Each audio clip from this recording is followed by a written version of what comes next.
హల్లెలూయా. సరే, మంచిది. ఈ సమయంలో కొన్ని నిమిషాలు దేవుని వాక్యం ధ్యానం చేద్దాం. పరిశుద్ధ బైబిల్ గ్రంథముల నుండి కొలస్సీలకు రాసిన పత్రిక,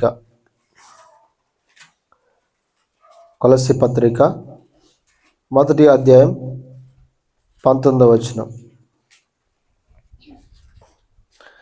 ఆయన యందు సర్వ సంపూర్ణత నివసింపవలననియు ఆయన శిలువ రక్తము చేత సంధి చేసి ఆయన ద్వారా సమస్తమును, అవి భూలోకమందున్నవైనను పరలోకమందున్నవైనను వాటనన్నిటినీ ఆయన ద్వారా తనతో సమాధానపరుచుకొనవలెనని తండ్రి అభిష్టమాయను. చిన్న మాట ప్రార్థన చేద్దాం. మహాపరిశుద్ధుడైన తండ్రి, ప్రేమగల దేవుడా, నీకు వందనాలు. కొద్ది నిమిషాలని వాక్యమును ధ్యానిస్తూ ఉండగా మీరు మాతో మాట్లాడు ప్రభువా. అయ్యా, వినగల చెవి, గ్రహించగల హృదయం ప్రతి ఒక్కరికి మీరు అనుగ్రహించండి. నీ దాసుడైన నన్ను బలపరచండి. అందరికీ అర్థమయ్యేలాగా విరిచి పెంచబడి కృప దయచేయమని యేసు పరిశుద్ధ నామములో ప్రార్థించి అడిగి వేడుకుంటున్నాము తండ్రి, ఆమేన్. సరే, మంచిది. ఇక్కడ చూడండి, కొలస్సీలకు రాసిన పత్రిక. ఇది అపోస్తలుడైన పౌలు కొలస్సీ సంఘానికి రాస్తూ ఉన్నాడు. అయితే ఇక్కడ మనం చూసి ఉన్నాం ఏంటంటే, కొలస్సీ సంఘం యొక్క ప్రాముఖ్యత, లేకపోతే కొలస్సీ సంఘానికి ఎందుకు రాస్తున్నాడు పౌలు గారు అంటే, కొలస్సీ సంఘంలో కొన్ని అబద్ధ బోధలు చేరి ఉన్నాయి. కొన్ని అబద్ధ బోధలు ప్రవేశించినప్పుడు తర్వాత కొన్ని పారంపర్యాచారములు, ధర్మశాస్త్ర సంబంధాన్ని పాటించడానికి అనేకులను ప్రేరేపిస్తూ ఉన్నారు. యేసు ప్రభు వారు కూడా ఒక వ్యక్తి, లేకపోతే యేసు ప్రభు వారు కూడా దేవతలలో ఒక దేవత అని అందరూ కూడా అన్ని దేవులలో ఒక దేవుడిగా ఎంచబడుతూ, అక్కడ యేసుక్రీస్తుని ఒక ప్రాముఖ్యత లేని వ్యక్తిగా, దేవుడిగా గుర్తించడానికి అవకాశం లేని విధంగా అక్కడ అనేక రకాల బోధలు ప్రవేశించాయి. అలాంటి సందర్భంలో అపోస్తలుడైన పౌలు కొలస్సీ సంఘానికి ఒక లెటర్ రాస్తూ యేసుక్రీస్తు యొక్క గొప్పతనాన్ని, యేసు ప్రభు వారు ఎవరో ఆయన గురించిన విషయాలు అక్కడ తెలియజేస్తూ ఉన్నాడు. మొదటగా మీరు 1వ అధ్యాయాన్ని చూసినట్లయితే కొలస్సీ సంఘం యొక్క లక్షణాలను, అంటే వారు చేస్తున్న గొప్ప విషయాలు, మొదటగా మంచి విషయాల్ని పొగుడుతూ ఉంటాడు.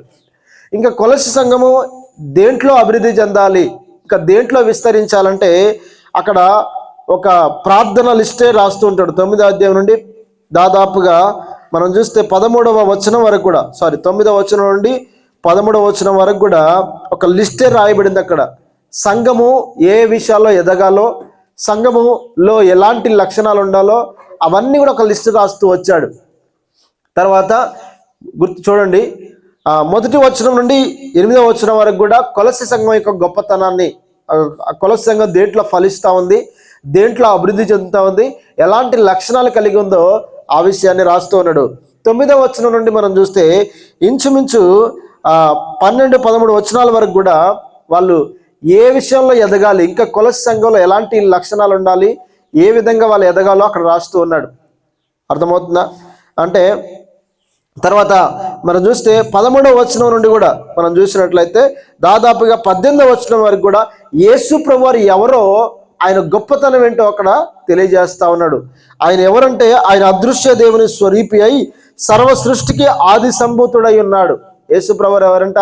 అదృశ్య దేవుని స్వరూపం, అంటే దేవుని యొక్క స్వరూపం. అంటే అర్థం ఏంటంటే, దేవుడు అనేవాడు సమీపించరాని తేజస్సులో ఉంటాడు. ఆయనని ఎవ్వరు కూడా చూడలేరు. ఏ దేవదూతలు కానీ ఏ మనిషి కానీ ఆయన దగ్గరికి వెళ్ళలేరు. ఆయన సమీపించాలని తేజస్సులో ఉంటాడు. ఇంకొక విషయం ఏంటంటే, మీకు తెలియని విషయం ఏంటంటే, ఈరోజు పరలోకం అనేది కూడా ఒక ప్లేస్. ఆ పరలోకం అనే ప్లేస్ దేవుని యొక్క ఒరిజినల్ ప్లేస్ కాదు. అది దేవుని యొక్క ఒరిజినల్ ప్లేస్ ఎక్కడ ఉందంటే, అది కేవలం దేవుడు మాత్రమే ఉండగలిగిన ప్లేస్. అది అక్కడికి ఎవ్వరు కూడా వెళ్ళలేరు. కేవలం యేసుక్రీస్తు తప్ప ఎవరు వెళ్ళలేరు. తండ్రి, కుమార, పరిశుద్ధాత్ముడు త్రియేక దేవుడు మాత్రమే ఆ సమీపించారని తేజస్సులో వాళ్ళు మాత్రమే వసిస్తుంటారు. మరి అంత గొప్ప దేవుణ్ణి మనం తెలుసుకోవాలంటే ఎవరు బయలుపరచాలి? అని అంటే ఎవరు ఈ లోకంలో తండ్రిని బయలుపరచలేదు, దేవుని బయలుపరచలేదు. అందుకోసమే దేవుడే అంటే యేసుక్రీస్తే ఆ దేవుని యొక్క స్వారూప్యంలోకి ఈ లోకానికి వచ్చి ఉన్నాడు. ఆయన అదృశ్య దేవుని స్వరూపం. అంటే యేసుక్రీస్తుని మనం చూస్తే తండ్రిని మనం చూసినట్లే. అర్థమవుతుందా? ఎందుకు యేసు ప్రభువు ఈ లోకానికి వచ్చాడంటే మనుషులను రక్షించడానికి వచ్చాడు, అంత మాత్రమే కాదు కానీ తండ్రిని బయలుపరచడానికి ఈ లోకానికి వచ్చి ఉన్నాడు. ఆ విధంగా ఆయన అదృశ్య దేవుని స్వరూపై సర్వ సృష్టికి ఆది సంభూతుడై ఉన్నాడు. ఎవరైనా మన దేవుడు ఆది సంభూతుడు అంటే సర్వ సృష్టికి ఆయనే ప్రారంభించిన వాడు. అంటే యేసు ప్రభు అంటే ఒక దేవతలో ఒక దేవత అని మీరు అపార్థం చేసుకోవద్దు. ఎందుకంటే మీరు చూస్తున్నాం, ఒకసారి మనం చూస్తే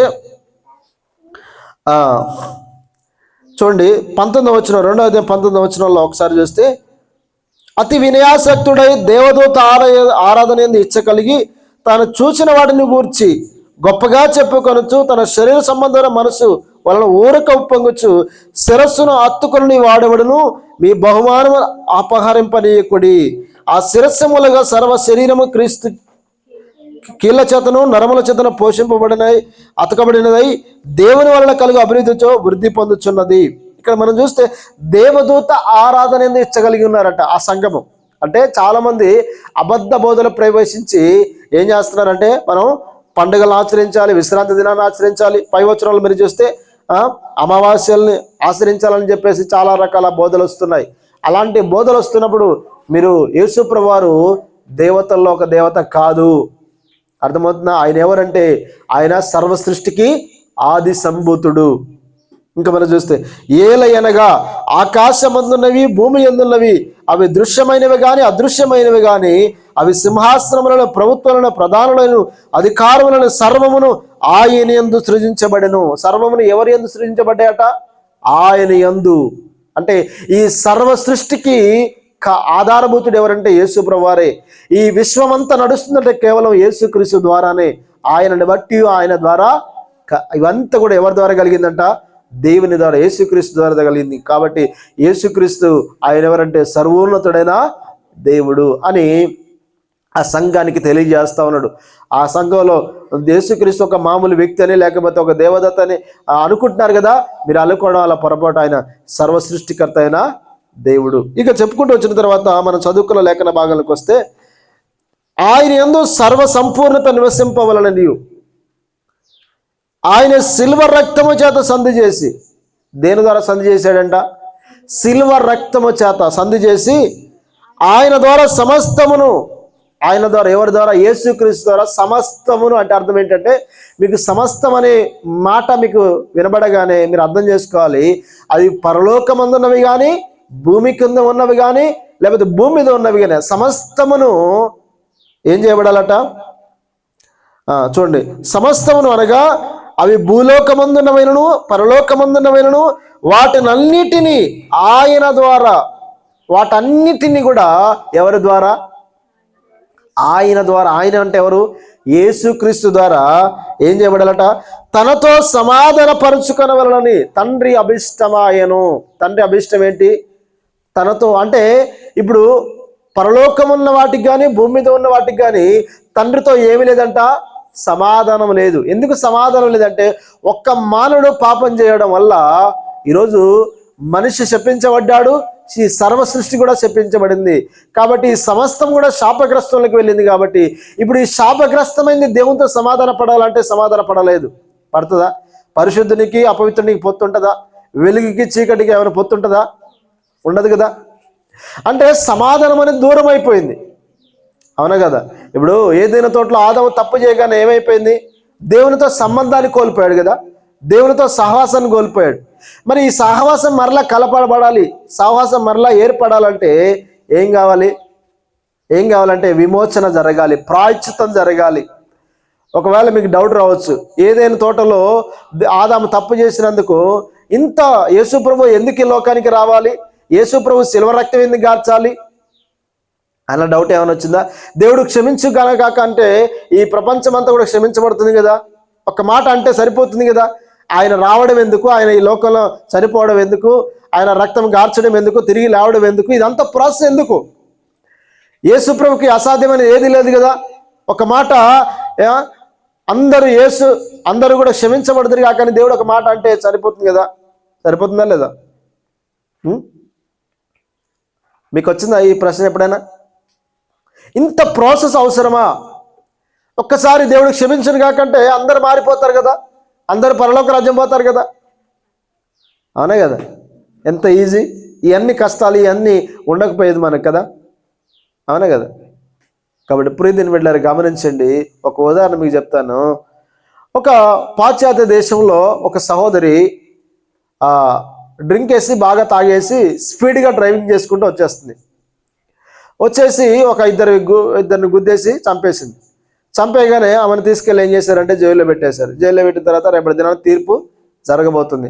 బోన్లోకి ఎక్కారు, కోర్టుకి తీసుకెళ్లారు. ఇప్పుడు ఒక పక్క ఆమెకు నిలబడింది, ఆమె పక్షాన ఒక లాయర్ వాదిస్తున్నాడు. ఈమె తప్పు చేసింది, ఈమెను ఖచ్చితంగా శిక్షించాలని ఒక పక్క వాదన జరుగుతూ ఉంది. ఇంకొక పక్క ఎదురుగా జడ్జి కూర్చున్నాడు, వింటున్నాడు. వాదాలన్నీ కూడా వింటున్న సందర్భంలో ఇప్పుడు ఆ జడ్జిని చూడగానే ఆ యొక్క సహోదరి సంతోషంగా ఉందంట. అప్పటి వరకు ఏడుస్తూ దుఃఖంతో ఉన్న సహోదరి ఎప్పుడైతే జడ్జిని చూసిందో ఇక సంతోషంగా ఆనందపడుతూ నవ్వుతుందట. ఎందుకండి? ఆ జడ్జి స్థానంలో కూర్చుంది ఎవరంటే వాళ్ళ డాడీ, అనే కదా? వాళ్ళ డాడీ ఆ జడ్జి స్థానం కూర్చుంది. ఇప్పుడు ఆమెకి ఏం లేదంటే ఏం భయం లేదు, ఎందుకంటే నా డాడీ నన్ను రక్షిస్తాడు, నా ఫాదర్ నన్ను కాపాడుతాడని చెప్పేసి ఆమె ధైర్యంగా ఉంది. ఇప్పుడు ఒక మాట మిమ్మల్ని అడుగుతున్నాను, వినండి. ఇప్పుడు ఆ జడ్జి స్థానంలో తన తండ్రి ఉన్నాడు కదా, ఉన్నాడా లేదా? ఈమె కేసు కొట్టివేయబడింది కాక ఈమె నిర్దోషని ఆయన రాయొచ్చా? అక్కడ రాయొచ్చా? ఎందుకు రాయకూడదు? తండ్రి కదా, ఆయనకు అధికారం ఉంది కదా, జడ్జి కదా ఆయన, అవునా? జడ్జి కదా, మరి ఆయనకు అధికారం ఉంది కదా, చేయొచ్చా చేయకూడదా? అలా చేస్తే ఏమవుతుంది తెలుసా? ఆయన అన్యాయస్తుడైన జడ్జిగా మారిపోతాడు.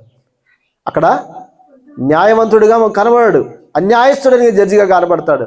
కాబట్టి ఆయన ఏం చేశాడంటే ఒక $10,000 పెనాల్టీ వేసాడు. ఒకవేళ ఈ పెనాల్టీ చెల్లించకపోతే ఆమె జైలుకి వెళ్ళి శిక్ష అనుభవించాలి, లేదా ఈ పెనాల్టీ చెల్లించాలి. ఇప్పుడు $10,000 ఎక్కడి నుంచి తీసుకొస్తుందమ్మా? తీసుకురాలేదు కదా. వెంటనే ఈ జడ్జి స్థానంలో ఉండి ఆయన దిగొచ్చేసి ఆ కుమార్తె తరపున ఆయన $10,000 చెల్లించి తన కుమార్తెను విడిపించుకున్నాడు. అర్థమవుతుందా? ఇప్పుడు జడ్జి స్థానంలో న్యాయం చేశాడు. ఒక బిడ్డకు తండ్రిగా బిడ్డ స్థానంలో తన కుమార్తెను కాపాడుకున్నాడు తన ప్రేమ చేత. అర్థమవుతుందా? ఈరోజు యేసు ప్రభు వారు కూడా ఎందుకు ఈ లోకానికి రావాల్సి వచ్చిందంటే ఒక్కసారి క్షమించబడింది కాకంటే క్షమించబడతాయి, కానీ అది న్యాయం కాదు. సాతాను ఏం చేస్తాడు? నేర రూపం నువ్వు ఎలా చేస్తావు, ఎలా విడిపిస్తావు? ఇంత ఘోర పాపం చేస్తున్నారుగా, వీళ్ళని నరకానికి పంపించకుండా, వీళ్ళకి శిక్ష పడకుండా నువ్వు ఎలా కాపాడుతావని ఒకడు వాదిస్తున్నాడు. ఎల్లప్పుడూ కూడా నేరములు మోపుతున్నాడు. ఎవడాడు? సాతాను. అర్థమవుతుందా? ఒకవేళ కనుక యేసు క్షమించబడింది కాకంటే ఖచ్చితంగా ఆయన దేవుడు కానే కాదు, అన్యాయస్తుడు అయిపోతాడు. తప్పు చేసిన వాడిని నిర్దోషిగా ఎంచొచ్చా? ఎంచకూడదు. ఖచ్చితంగా వాడు చేసిన తప్పుకి ఖచ్చితంగా పెనాల్టీ చెల్లించబడాలి, మూల్యం చెల్లించబడకుండా విడిపించబడడం అది అన్యాయం అవుతుంది. అందుకోసమే యేసు ప్రభువారు ఇప్పుడు ఆయన తండ్రి న్యాయవంతుడు, న్యాయాధిపతి. ఇప్పుడు న్యాయాధిపతి తప్పు చేసిన వ్యక్తిని ఏం చేయాలి? ప్రతి ఒక్కరిని నరకానికి పంపించాలా వద్దా? శిక్షకు అమలు చేయాలా వద్దా? మరి ఇప్పుడు ఆయన న్యాయాధిపతి కాబట్టి ప్రతి ఒక్కరు కూడా ఆయన ముందు దోషులుగా ఉన్నారు. వీళ్ళందరినీ ఇప్పుడు ఏం చేయాలి? శిక్షకు అప్పగించాలి. మరి ఆ న్యాయాధిపతే ఇక్కడ భూమి మీద ఉన్న ప్రజలందరూ చేశాడు, ఆయన సృజించాడు. ఇప్పుడు ఆయన తండ్రి కూడా, మరి ఒక తండ్రి పిల్లలు నాశనం అయిపోతుంటే చూస్తుంటాడా? చూడు. కాబట్టి ఆ తండ్రి దైవత్వం నుండి యేసుక్రీస్తు వారి లోకానికి వచ్చి ఏం చేశాడంటే మనందరి కొరకు ప్రాణం పెట్టి తండ్రి వద్దకు వెళ్ళి, అయ్యా ఇగో ఈ బిడ్డలందరి కొరకు నా ప్రాణం పెట్టాను, ఇదిగో వారి కొరకు నా మూల్యం, నా రక్తమును చెల్లించానని చెప్పేసి ఆయన ఏం చేశాడంటే మనందరి పాపముల నిమిత్తమై ఆయన స్వరక్తమును కార్చి మనల్ని సంపాదించుకున్నాడు. హల్లెలూయా! ఎంత గొప్ప విషయం కదా. ఆయన న్యాయాధిపతిగా తన పని తాను చేశాడు. తండ్రిగా మనల్ని కన్నందుకు, మనల్ని సృజించినందుకు ఆయన ఈ లోకానికి వచ్చి మనందరి కొరకు ఆయన సిలువలో చనిపోయాడు. మనం పొందాల్సిన మరణమును, మనం పొందాల్సిన ఆ సిలువ త్యాగమును ఆయన మన తరపున భరించి మనందరిని విడిపించుటకు ఆయన బలి అయిపోయాడు. అర్థమవుతుందా? ఆయన శిక్ష అనుభవించాడు, మన పాపములన్నీ ఆయన భరించాడు. అందుకోసమే ఈరోజు ఒకవేళ కనుక ఆ మరణపు శిక్ష మనం భరించాల్సి వస్తే ఒకవేళ మనం భరించలేకపోదేం. ఎందుకంటే ఒకవేళ మనం మరణిస్తే మరలా తిరిగి లేచేవాళ్ళం కాదు. అర్థమవుతుందా?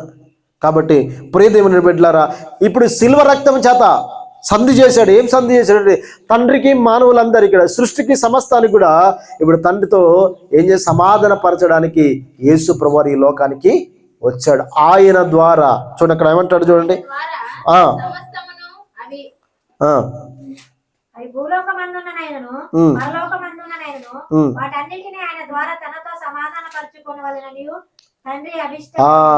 చూడండి, తండ్రి కోరిక ఏంటంటే, తండ్రి ఇష్టం ఏంటంటే క్రీస్తు ద్వారా ఏం చేయబడ్డాడు? సమస్తమును తనతో సమాధాన పరుచుకోవాలని తండ్రి ఇష్టమైన అభిష్టమాయను.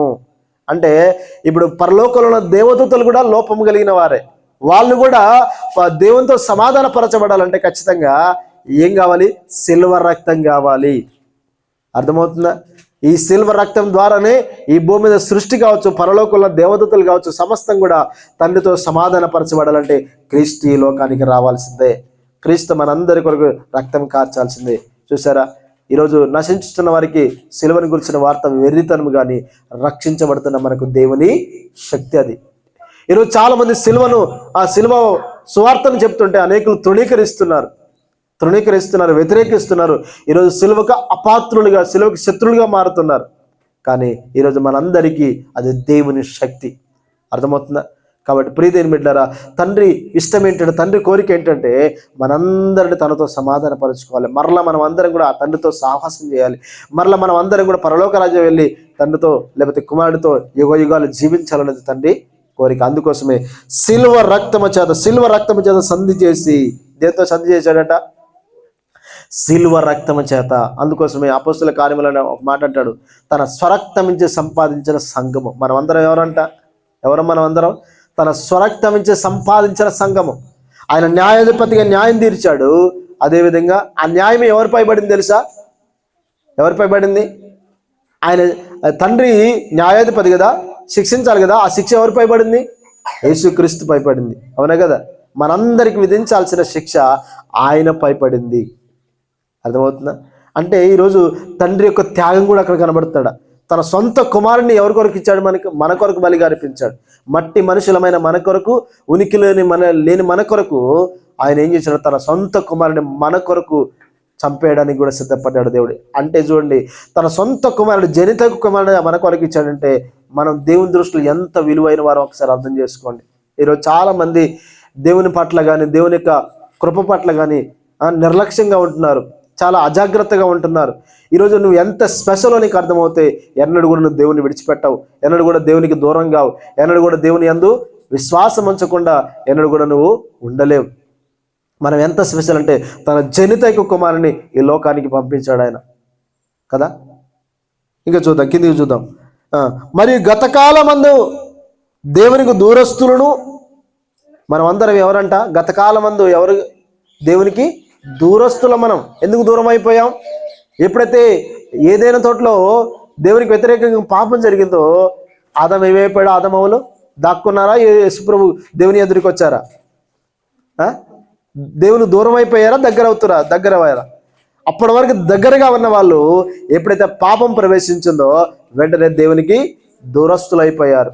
అందుకోసం దాక్కున్నారట. అయ్యా, నీ మాట విన్నప్పుడు, నీ స్వరం విన్నప్పుడు మీ చెట్టు చాటున దాక్కున్నామని అన్నారు. ఎందుకు దాక్కోవాల్సి వచ్చింది ఆదామా అంటే, నువ్వు తినకూడదని చెప్పిన పండు మేము తిన్నామయ్యా అని అలా అన్నారు. ఎవరు చెప్పారు మిమ్మల్ని తినమని అనగానే నేరారోపణ చేస్తున్నాడు. ఈరోజు మనుషులందరూ ఏం చేస్తారంటే, అయ్యా నేను తెలియక తిన్నానయ్యా అని ఒప్పుకోరు. ఇగో ఈమె చేయబట్టి, ఇతను చేయబట్టి, ఆమె చేయబట్టి అని ఏం చేస్తున్నాడు? నువ్వు సృజించిన ఆదాము అవ్వే నాకు ఈ పండు ఇచ్చిందని చెప్పేసి ఆమెపై నెట్టేశాడు. ఇక్కడ ఒక ప్రేమ కనబడుతుంది, మీకు తెలుసా? ఏంటి ఆ ప్రేమ అంటే ఒకసారి అర్థం చేసుకోండి. ఇక్కడ ఈ చిన్న మాట నేను చెప్పి నేను ముందుకెళ్తాను. ఇది అందులో భాగం కాదు, కానీ ఒకవేళ గనక అవ్వ తిన్న పండు ఆదాము తినలేదు అనుకోండి, ఏం జరిగేది? అవ్వని ప్రేమించేవాడు కాదు కదా. ఒకవేళ నిజంగా అవ్వని ప్రేమించినట్లయితే అవ్వ కొరకు ఏం చేయబడాలి? చనిపోవడానికి కూడా సిద్ధపడాలి. అవునే కదా. ఆదాము ఎందుకు తిన్నాడంటే తన భార్యను ప్రేమించాడు కాబట్టి తిన్నాడు. అర్థమవుతుందా? ఒకవేళ తన భార్య ఇచ్చిన పండు తినకపోతే తన భార్యని ప్రేమించేవాడు కాదు. ఆదాము కూడా ఏదో అంటే భార్య భర్తల బంధం అనేది చూడండి, తన కొరకు చావడానికి కూడా సిద్ధపడ్డాడంట. యేసుప్రభువారు కూడా అంతే కదా, మన కొరకు సంఘము కొరకు చనిపోవడానికి ఈ లోకానికి వచ్చాడు. అర్థమవుతుంది ఇక్కడ ప్రేమ ఏంటో. అక్కడ ఆదాము అవ్వ కొరకు తను తిన్నది కాబట్టి ఇక నేను ఖచ్చితంగా తినాల్సిందే. ఈరోజు మన కొరకు కూడా యేసుప్రభువారు ఏం చేయబడ్డాడు, ఈ లోకానికి వచ్చేసి ఆయన మన కొరకు కూడా మరణించడానికి శాపగ్రస్తుడైపోయాడట. కూర్చో. అక్కడ ఏం రాయబడిందంటే సిలువపై వేలాడువాడు అట పాత నిబంధన ప్రకారం ఏంటట, శాపగ్రస్తుడు. ఇప్పుడు ఆ రోజు శాపగ్రస్తుడు ఎవరు అయిపోయారు, కడపటి ఆదాం అయిపోయాడు. ఈరోజు మనందరి కొరకు కూడా ఈ కడపటి ఆదామైన క్రీస్తు కూడా మనందరి కొరకు శాపగ్రస్తుడు అయిపోయాడు. అంటే భార్య భర్తల బంధం అంటే చూడండి ఎంత ప్రేమ. ఈరోజు గమనించండి. తర్వాత ముందుకు వెళ్దాం. మనమందరం కూడా గతకాలం ముందు దేవునికి దూరస్తులం. దుష్క్రియల వలన మీ దుష్క్రియల వలన మీ మనసులో విరోధ భావము గలవారనై ఉండిన మిమ్మల్ని కూడా, అంటే మన అందరం ఎలా ఉన్నామంట, మన దుష్క్రియల వలన తర్వాత మన మనసులో విరోధ భావం గలవారమై ఉన్నామంట. అవునా కదా? ఈరోజు ప్రతి మానవులలో ఏంటంటే దేవునికి వ్యతిరేకమైన విరోధ భావాలే ఉన్నాయా లేవా? దేవునికి వ్యతిరేకంగా జీవించడానికి ప్రయత్నాలు చేస్తున్నారు. కానీ దేవునికి ఇష్టంగా బ్రతుకుదాం, పరిశుద్ధంగా జీవించుదాం, యథార్థంగా జీవించుదాం అని చెప్పేసి ఎవరైనా జీవిస్తున్నారు ఈ లోకంలో? అన్యాయం చేసినా పర్వాలేదు, మోసం చేసినా పర్వాలేదు, మనం మాత్రం దర్జాగా బ్రతకాలి. అవునా కదా? నలుగురిని మోసం చేసినా పర్లేదు, కానీ ఈరోజు పాలు అమ్మేవాడు, నీళ్ళు అమ్మేవాడు, లేకపోతే కూరగాయలు అమ్మేవాడు, ప్రతి ఎక్కడ చూసినా మోసమే, ఎక్కడ చూసినా అన్యాయమే కదా. కల్తీ జరుగుతుంది, ఎక్కడ కూడా ఒరిజినల్ కనబడుతుందా? ఎందుకంటే అందరి మనసులలో ఏముందంటే దుష్క్రియలు, విరోధ భావం. ఎందుకంటే మనుషుల మనసు అంతా కూడా, లేకపోతే మనుషుల హృదయాలన్నీ కూడా చెడిపోయి ఉన్నాయి. అలాంటి మనుషుల్ని దేవుడు హత్తుకుంటాడా? హత్తుకోలేడు. ఎందుకంటే పరిశుద్ధునికి పాపికి అసలు సహవాసమే ఉండదు. అందుకోసమే చూడక్కడ మీరు మీ మనసులలో విరోధ భావము గలవారని ఉండిన మిమ్మును కూడా, అలాంటి మిమ్మును అంటే మీరు పాపులై ఉండగానే మిమ్మల్ని ఆయన ఏం చేస్తున్నాడట, ఎన్నుకున్నాడట. చూడక్కడ అంటాడు కిందికి, నిర్దోషులుగాను నిరాపరాధులుగాను నిలవబెట్టుటకు ఆయన మాంసయుక్తమైన దేహమందు మరణము వలన ఇప్పుడు మిమ్మును సమాధానపరచెను. చాలు చాలు. ఇక్కడ చూడండి ఒక మాట మీరు చూస్తే,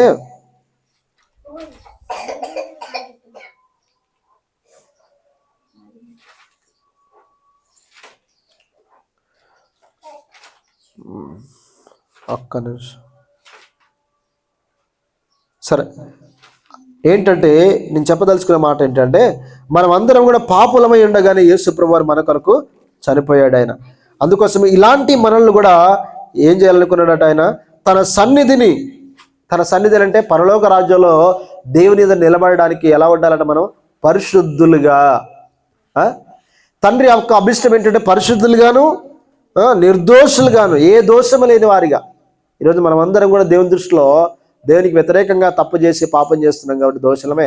కానీ దేవుని యొక్క కోరిక ఏంటంటే, దేవుని యొక్క సంతోషం ఏంటంటే మన అందరం దేవుని ఎదుట పరిశుద్ధులుగాను నిర్దోషులుగాను నిరపరాధులుగాను ఎలా ఉండాలంటే దేవుని ఎదుట నిరపరాధులుగా, ఏ అపరాధం లేని వారుగా, ఏ నింద లేని వారంగా, ఏ దోషం లేని వారుగా మనం అందరం కూడా నిరపరాధులుగాను నిలువబెట్టుటకు, మనందరినీ ఎక్కడ నిలబెట్టుటకు, తండ్రి అయిన దేవుని ఎదుట నిలువబెట్టుటకు ఏం జరిగిందట, ఆయన మాంసాయుక్తమైన దేహమందు ఆయన ఎలా వచ్చిందట, మాంసాయుక్తమైన దేహమందు మరణం వలన ఇప్పుడు మిమ్మును సమాధానపరచను. మనం అందరం తండ్రితో సమాధానపరచాలంటే ఆయన మరణించాల్సిందే.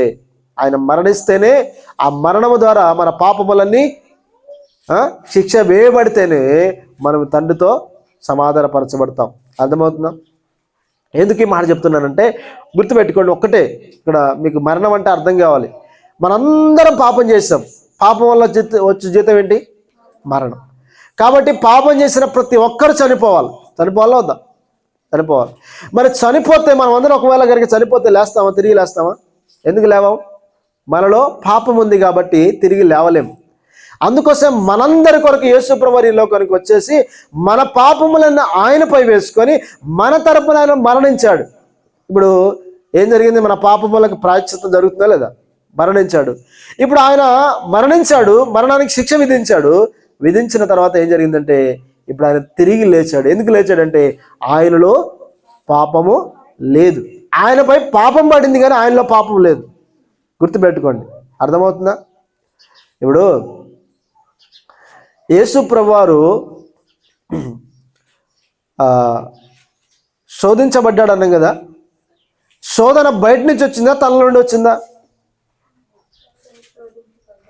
ఇప్పుడు నేను ఒక వ్యక్తి ఉన్నాడు అనుకోండి, ఆయనకి తాగాలనిపిస్తుంది అనుకోండి, అదొక శోధన.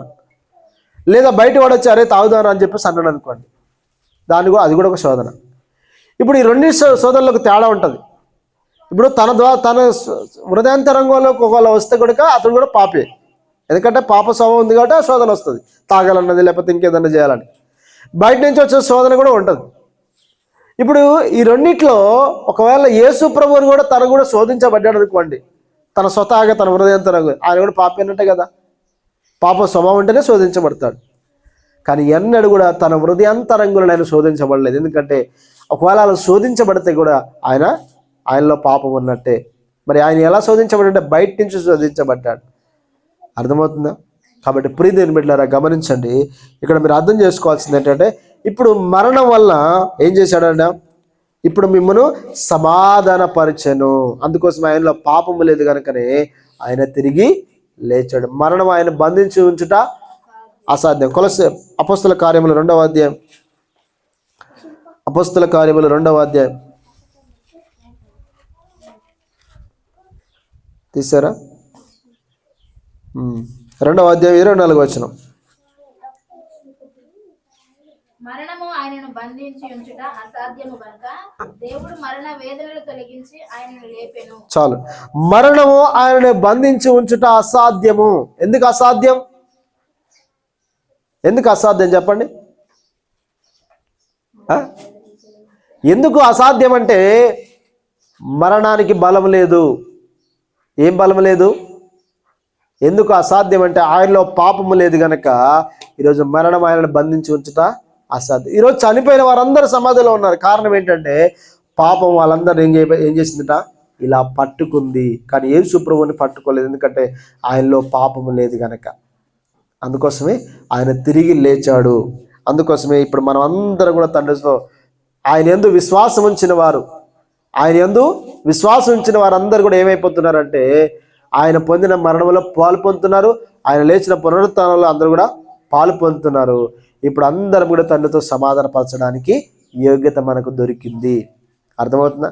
ఈరోజు మనం మరణించకపోయినా, మనం శిలువ త్యాగం చేయకపోయినా, శిలువ త్యాగం చేసిన వ్యక్తిని, మరణించిన వ్యక్తిని మనం విశ్వసించినట్లయితే, ఆయన దగ్గరికి వెళ్ళి నా పాపములు క్షమించు ప్రభు అని మనం అడిగినట్లయితే ఆయన రక్తం మనల్ని పరిశుద్ధపరుస్తుంది. ఆయన పొందిన మరణంలో మనం పాలుభాగస్తులు అవుతాం. తర్వాత ఆయన లేచిన పునరుత్థానం కూడా మనం పాలుభాగస్తులు అవుతాం. అర్థమవుతుందా? ఇప్పుడు మనం అందరం కూడా పాపం క్షమించబడిన తర్వాత పరిశుద్ధులుగా మార్చబడతాము. ఆ పరిశుద్ధులందరూ తండ్రితో కూడా సమాధానపరచబడి మరలా తండ్రితో ఉండడానికి అవకాశం దొరుకుతుంది. ఇక చూడండి, అక్కడ ఇంత గొప్ప భాగ్యాన్ని దేవుడు మనకిచ్చాడు కదా. అవునా కదా? ఇది గొప్ప భాగ్యమా కదా? అవునా కదా? ఈరోజు తప్పిపోయిన మనిషి ఒకవేళ తన ఇంటికి వస్తాడంటే ఎంత సంతోషం కలుగుతుంది లేదా? ఒక 10-20 సంవత్సరాల నుంచి తప్పిపోయాడు అనుకో మానవుడు. తప్పిపోయిన మానవుడు తన ఇంటికి వచ్చాడు అనుకోండి, తల్లిదండ్రులు ఎంత సంతోషిస్తారని, ఎంత ఆనందపడతారు. తన కుమారుడు కూడా ఆనందపడతాడు. మరి 6000 సంవత్సరాల నుంచి మనుషులు ఏమైపోతున్నారు? దేవునికి దూరంగా ఉంటున్నారు, దూరస్తులు అయిపోతున్నారు, పాపములో జీవిస్తున్నారు, తండ్రికి దూరం అయిపోయారు, ఇంటికి దూరం అయిపోయాం మనం.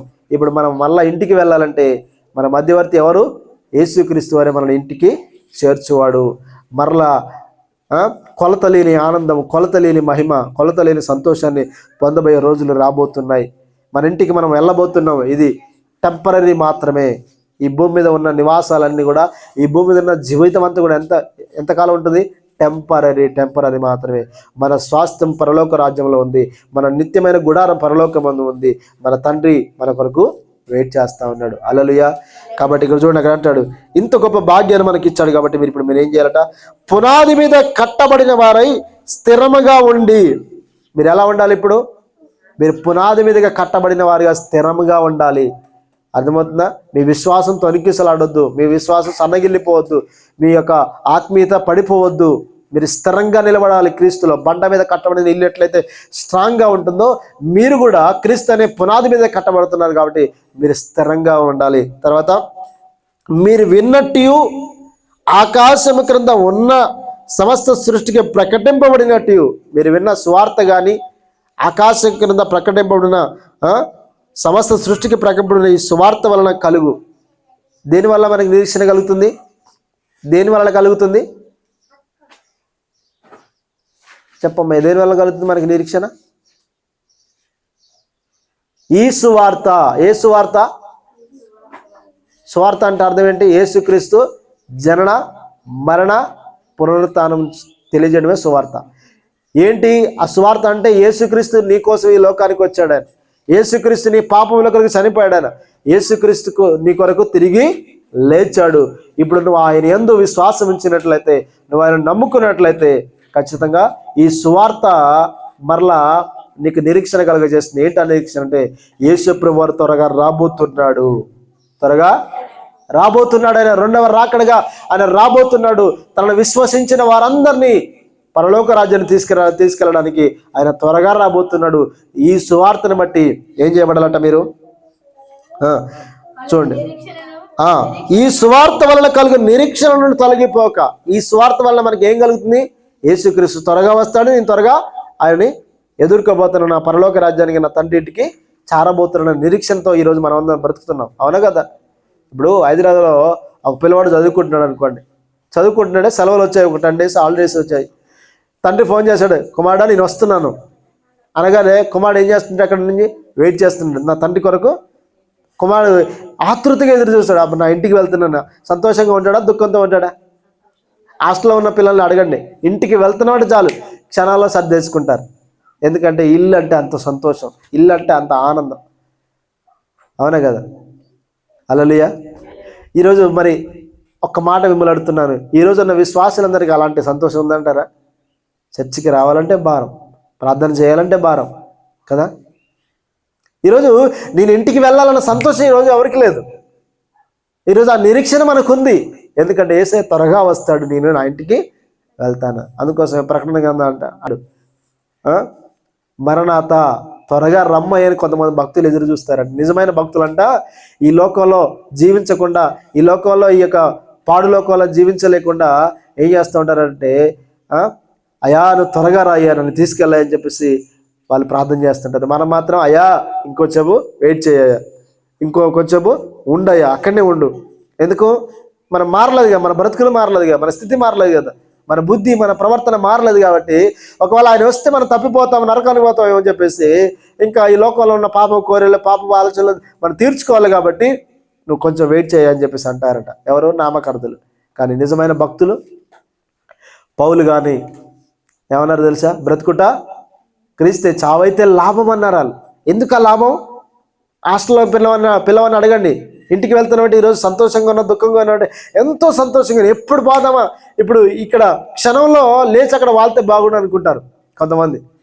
కానీ జర్నీ చేయాలి కదా, ఒక 3 గంటలు 4 గంటలు హైదరాబాద్ నుంచి రావాలని ఒక 3 గంటలు జర్నీ చేయాలి. ఆ జర్నీని కూడా ఎంతో అయిష్టంగా ఫీల్ అవుతుంటారు. ఇంతసేపు అని కూడా ఫీల్ అవుతుంటారు. ఎందుకంటే ఇల్లు అంటే దావీదు అంటాడు, నీ ఇంటిని గురించిన ఆసక్తి నన్ను భక్షించున్నదని దేవుడు కూడా పలుకుతుంటాడట. అర్థమవుతుందా? నీ ఇంటిని గురించిన ఆసక్తి నన్ను ఏం చేస్తుంది? తినేస్తుంది. ఆసక్తి తినేస్తుందట. ఆ ఆసక్తే తనంతా కూడా తినేస్తుందట. అంతగా కొంతమంది భక్తులు ఎదురు చూశారట. అబ్రహాం కూడా పునాదులు గల పట్టణం కొరకు ఎదురు చూశాడట. అబ్రహాం ఎవరు తెలుసా? సూర్యపేట పట్టణాన్ని కూడా కట్టగలిగినంత ధనవంతుడు ఆయన. అంత గొప్ప ధనవంతుడు గుడారంలో నివసిస్తూ దేని కొరకు ఎదురు చూశాడట?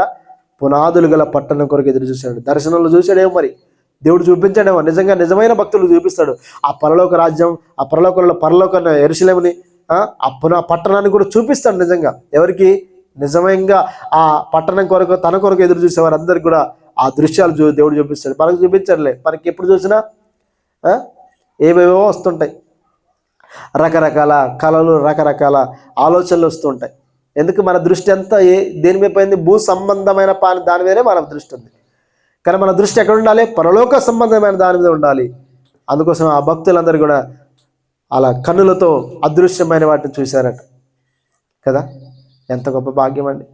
ఈరోజు అబ్రహాము లాంటి విశ్వాసం మనకుందా? అబ్రహాము లాంటి ధనం ఉందా? పోనీ అబ్రహాము దగ్గర ఎంతమంది పనివారు తెలుసా మీకు? 300 మంది పనివారు ఉన్నారట. అర్థమవుతుందా? అంత బిజీ పర్సన్, అంత బిజీ లైఫ్. కానీ ఎంత దీనుడిగా బ్రతికాడంటే గుడారాలు వేసుకున్నాడంటే. ఎందుకంటే మా స్థిర నివాసం ఇక్కడ లేదు. ఈ ఊళ్ళో గుడారం వేసుకున్నాను అనుకోండి, ఎందుకు గుడారం వేసుకుంటే మంచి ఇల్లు కట్టుకోవచ్చు, కానీ మా ఇల్లు ఇక్కడ కాదయ్యా, మా ఇల్లు అక్కడ. కాబట్టి మేము టెంపరీ ఇక్కడ నుండి వెళ్ళిపోయేవారమే. అర్థమవుతుందా? కానీ మనం మాత్రం ఈ ఇల్లుని చూసుకొని ఎంత మురిసిపోతాం. ఆ సెల్ఫ్, ఆ కిచెన్ ఇట్లా ఉండాలి, అది ఇట్లా ఉండాలి, అది ఇట్లా ఉండాలి, ఇట్లా. శాశ్వత కాలం బతుకుతాం ఏంది? శాశ్వత కాలం జీవిస్తావా? కొంతమంది అయితే ఆ టైల్ చూసుకొని లేకపోతే ఇంకేమో చూసుకొని చిన్న ఏదైనా మిస్టేక్ జరిగినా, ఏదైనా ప్రాబ్లం జరిగినా కథ సనుగుతుంటారు, గురుగుతుంటారు.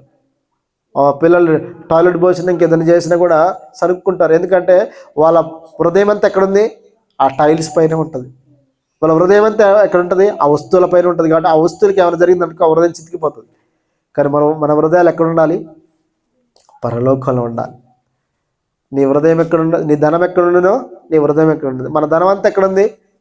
మన ధనం ఏంటి? బంగారం, వెండి, ఇల్లు, వస్తువులు, బండ్లు, అందం, వస్త్రాలు, ఇవంతా మన అందుకోసం మన హృదయం అంతా వాటిపైన ఉంటుంది. అదే మన ధనం పరలోక రాజ్యంలో ఉంటే మన హృదయం ఎక్కడ ఉంటుంది? అందుకోసం పౌలు అన్నాడు, సమస్తమైన పెంటతో ఎంచుకుంటున్నాడు. అంటే సమస్తం అంటే చెప్పండి మీరు, ఈ ప్రపంచంలో ఉన్న దానంతటి కూడా పౌలు ఏమంటాడు? పెంట అంటున్నాడు. బా, ఎంత విరక్తి చూస్తే అసలు ఆయన దృష్టికి, ఆయన కన్నులకి అంత ఎలా కనబడింది అంటే ఇదంతా ఇక్కడున్న పొగడతలు కావచ్చు, ఘనత కావచ్చు, అధికారం కావచ్చు, డబ్బు కావచ్చు, ప్యాలెస్లు కావచ్చు, భవనాలు కావచ్చు, అంతా కూడా ఎలా కనబడిందంటే ఆయనకి సమస్తమైన పెంటతో ఎంచుకొని ముందున్న వాటి కరిక పరిగెడుతున్నాను అంటాడు. ఈరోజు మనకు తెలుసా? అందుకోసమే మనం ఈరోజు కంగారు పడిపోతున్నాం. ఎందుకంటే ఇదంతా పెంట కాదు, మనకి ఏంటిదరా? బంగారం. కానీ నిజమైన భక్తులకి ఇదంతా పెంట. పరలోక రాజ్యం నిజంగా వాళ్ళకి నిజమైన బహుమానం. హల్లెలూయా. కాబట్టి ఈ సువార్త వలన కలుగు నిరీక్షణ, ఈరోజు నీకు ఈ సువార్త నీకు ఏం కలిగిస్తుంది? నిరీక్షణ కలిగిస్తుంది. ఈరోజు క్రైస్తవులైన మనం అందరం ఎన్ని శ్రమలు వచ్చినా, ఎన్ని ఇబ్బందులు వచ్చినా మనకు ఒక నిరీక్షణ ఉంది. యేసయ్య త్వరగా వస్తాడు, నేను త్వరగా వెళ్ళిపోతాను. ఈ శ్రమలు, ఈ కష్టాలు, ఈ కన్నీళ్ళన్నీ కూడా కొద్ది కాలమే అని ఆ సువార్తను బట్టి మనమే బలపరుచుకోవాలి, మనమే ధైర్యపరచుకోవాలి. కృంగిపోవద్దు. మనం ఎప్పుడు కూడా ఇది లేదు కదా అని చెప్పేసి, ఇది ఉండే లేదుగా అని చెప్పేసి, అది లేదని చెప్పేసి కృంగిపోవాల్సిన అవసరం లేదు కదా. ఎందుకంటే మన నీతిగా బతికితే చాలు. మన పిల్లలంటే ఆడుకునే పరిస్థితి రానియాడట. ఈరోజు నువ్వు నీతిగా బ్రతుకు, నువ్వేం సంపాదించుకో నీ పిల్లల కొరకు. కానీ నువ్వంట ఎలా బ్రతకాలట? దావీదు అంటాడే, నీతిమంతుల పిల్లలు అడుక్కోవడం నేను ఎన్నడూ చూడలేదు అంటాడు. ఇప్పుడు హల్లెలూయా. అర్థమవుతుందా? సరే, వింటున్నారా? చూడండి, ముగిస్తున్నాను. నిరీక్షణను తొలగిపోక విశ్వాసమందు నిలిచి ఉండి నీడలేదు మీకు కలుగును. మీరేం చేయబడాలి? ఇప్పుడు విశ్వాసమందు నిలిచి ఉండాలి. విశ్వాసం అంటే అర్థం ఏంటి తెలుసా మీకు? చదవండి, ఎబ్రీయులకు రాసిన పత్రిక 11వ అధ్యాయం 1వ వచనం. ఎబ్రీయులకు రాసిన పత్రిక 11వ అధ్యాయం 1వ వచనం. విశ్వాసము అన్నది నిరీక్షింపబడిన వాటి యొక్క నిజ స్వరూపమును అదృశ్యమైనవి ఉన్నవన్నట్టుకు రుజువై ఉన్నది. దానిని బట్టి పెద్దలు సాక్ష్యము పొందిరి. ప్రపంచంలో దేవుని వాక్యము వలన నిర్మాణమైనవన్నీ అందును బట్టి దృశ్యమైనది కనబడేడు పదార్థములచే నిర్మించబడలేదని విశ్వాసము చేత గ్రహించుకొనుచున్నాము. చాలు. విశ్వాసం అన్నది నిరీక్షింపబడి వాటి యొక్క నిజ స్వరూపము. ఏంటిది విశ్వాసం అంటే? ఏదైతే నిరీక్షిస్తున్నామో అది ఉంది అని నమ్ముచున్నాం. కాబట్టి నిజ స్వరూపము అదృశ్యమైనవి ఉన్నవనుటకు రుజువునైనది. విశ్వాసం అంటే అర్థం ఏంటంటే అదృశ్యమైనవి ఉన్నవనుటకు రుజువునై ఉన్నది. ఈరోజు గాలి ఉందా? నమ్ముచున్నారు కదా, ఉందా లేదా? కానీ కనబడుతుందా మీకు? కనబడదు కదా. ఈరోజు పరలోక రాజ్యం ఉందా లేదా? విశ్వాసం అంటే అర్థం ఏంటంటే కనబడని అన్నీ కూడా ఉన్నవని నమ్మటమే విశ్వాసం. ఇప్పుడు ఆ విశ్వాసం అందు మీరు నిలిచిన ఎడల, పౌలు ఏమంటున్నాడు? నిలిచిన ఎడల మీరు దాన్ని సంపాదించుకుంటారు అంటున్నాడా? కొలసి పత్రిక మరలా, విశ్వాసమందు నిలిచి ఉండిన ఇది మీకు కలుగును. ఏది మీకు కలుగుతుంది? మీరు పరిశుద్ధులుగా, నిర్దోషులుగా, నిరపరాధులుగా తండ్రి ఎదుట మీరు నిలబడతారు. అర్థమవుతుందా? పౌలను నేను ఆ సువార్తకు పరిచారకుడనైతిని. హల్లెలూయా. పౌలను నేను ఆ సువార్తకు పరిచారకుడనైనాను. కాబట్టి ఇప్పుడు మీ కొరకు నేను అనుభవించున్న శ్రమల యందు సంతోషించు. ఏం చేస్తున్నాడంటే పౌలు ఏం చేస్తున్నాడు? మీ కొరకు నేను అనుభవించుతున్న శ్రమలను సంతోషించుచు. ఈరోజు సంఘము కొరకు పౌలు అంటే ఏం పడుతున్నాడట? శ్రమ పడుతున్నాడట, శ్రమలు ఎదుర్కొంటున్నాడట. రాళ్ళ చేత కొట్టబడుతున్నాడు, ముమ్మారు ఓడ పలిగి సముద్రంలో పడిపోయాడు, ఎన్నోసార్లు తిరస్కరించబడ్డాడు, ఎన్నోసార్లు ఆహారం లేని వ్యక్తి, వస్త్రాలు లేని వ్యక్తి ఎన్నోసార్లు ఉన్నాడు. కేవలం ఎందుకంటే దేవుని స్వార్థ నిమిత్తం. అందుకోసం మీ కొరకు నేను శ్రమను అనుభవించుచున్నా, శ్రమల యందు సంతోషించుతున్నాను అంటున్నాడు. ఈరోజు సంతోషిస్తున్నాం మనం కూడా ఏం చేయాలి? పౌలు వలె శ్రమల యందు సంతోషించాలి. సంఘమున ఆయన శరీరము కొరకును క్రీస్తు పడిన పాటలలో కొదువైన వాటి యందు నా వంతు నా శరీరమందు సంపూర్ణము చేయుచున్నాను. సరే, 24వ వచనం నుండి మరలా వచ్చే వారం మనం ధ్యానం చేద్దాం. ఇది చాలా పెద్ద సబ్జెక్టు కాబట్టి ఇప్పుడు మనం అందులో ఉన్న విషయాలు మనం చెప్పడం ఇప్పుడు వల్లపడదు. ఎందుకంటే అవి పైన ధ్యానించుకోబోతుంటే మిస్ అయిపోతాం. కాబట్టి వచ్చే వారం ధ్యానించేద్దాం. ఎందుకంటే ఆయన అంటున్నాడు, సంగమ అను ఆయన శరీరము కొరకు క్రీస్తు పడిన పాటలలో కొదువైన వాటి యందు. అంటే క్రీస్తు అంటే కొన్ని కొదువుగా ఉన్నాయంట, కొన్ని శ్రమలు క్రీస్తు పడాల్సిన కొన్ని కొదువుగా ఉన్నప్పుడు ఆ కొదువైన వాటి యందు పౌలు ఏం చేయబడుతున్నాడట? శ్రమ పడుతున్నాడట. అర్థమవుతుందా? దాంట్లో చాలా ఆంతర్యం దాగి ఉంది. మనం వచ్చే వారం దాని గురించి ధ్యానం చేద్దాం. కాబట్టి ఈరోజు ఒకటే గురిపెట్టుకోండి, దేవుడు ఏం చేశాడు మన కొరకు, దేవుని ఎదుట మనం ఎలా నిలబడాలి. అలా నిలబడాలంటే ఏం చేయబడాలంటే విశ్వాసమందు నిలిచి ఉండిన మనకు అది కలుగుతుంది. ఈరోజు అన్నిటికీ అల్టిమేట్గా మనకి ఏం కావాలంటే దేవుని యందు విశ్వాసం కలిగి ఉండండి. ఆ విశ్వాసం మిమ్మల్ని ఏం చేస్తుంటే పరిశుద్ధులుగా, నిరపరాధులుగా, నిర్దోషులుగా దేవుని యందు నిలబడడానికి మీకు ఉపయోగపడుతుంది. అర్థమవుతుందా? ఈరోజు మీకు ఉందా సంతోషం? సంతోషం లేదు కదా. పరలోకం ఏ రాజ్యం వెళ్తాంలే, ఇక్కడ అన్నీ ఉంటే బాగుండు అనుకుంటాం కదా. సరే, ఒకవేళ మీకు పరలోకం వెళ్ళాలన్న ఆశ మీకు కనుక ఉంటే నిజంగా మీరు ఆధ్యాత్మికంగా ఎదుగుతున్నట్టు. లేదు ఇంకొద్ది కాలం ఇక్కడ ఉండేవాళ్ళు, ఇక్కడ సంపాదించుకోవాలి, ఇక్కడ మంచిగా డబ్బు సంపాదించాలి, పేరు సంపాదించాలి, ఐశ్వర్యం సంపాదించాలా, పేరు ప్రఖ్యాతలు కావాలి అని మీరు అనుకున్నట్లయితే ఇంకా మీరు ఎక్కడో పడిపోయిన స్థితిలోనే ఉన్నట్లు. అందులో తనలో ఉంచుదాం, ప్రార్థన చేద్దాం. దేవుడి మాటలు దీవించును గాక. స్తోత్రం, స్తోత్రం, స్తోత్రం, స్తోత్రం. హల్లెలూయా.